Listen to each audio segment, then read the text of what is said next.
Kam chibynta ikan mo buram ya ka National Sports Day ni kesengi ki bor district ke West Giant Hills cirup wa yung krek kam o district sports officer West Giant Hills depan man gida ke inter school indigenous games competition hamadan kiang nang ba stadium Jowai. Kijak yakob wa depan man kentup ya ka Dat Moopoiñ wa ke yakob Yataan Tylle wa de chibynta kan thai wa cenderang.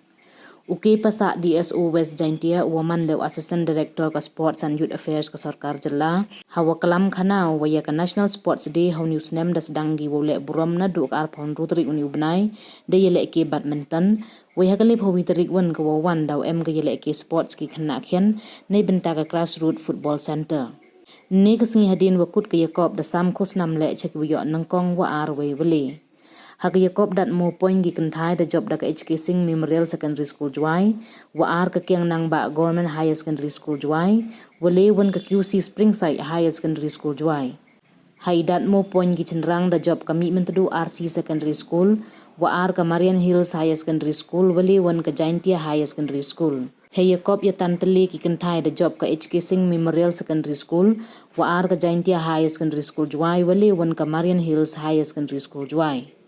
Hey Yataan Tylle ki cenderang wan da job da ke Giant Tylle Higher Secondary School Jowai wa ar ke kiang nang ba Government Higher Secondary School Jowai wale wan ke Marian Hills Higher Secondary School Jowai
Through RC Secondary School, please go to the field.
Please report to the field for the final match of the Dat Moopoiñ.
H.K. Singh,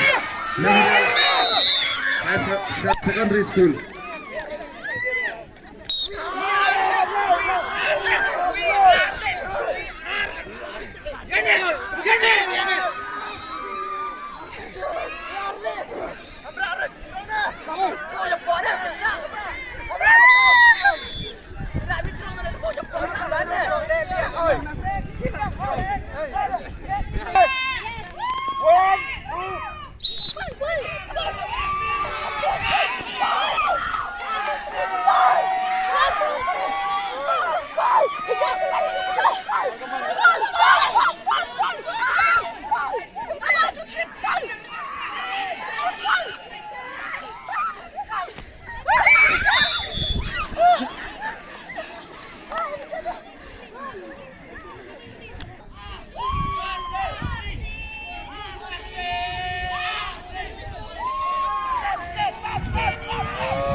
Bolang.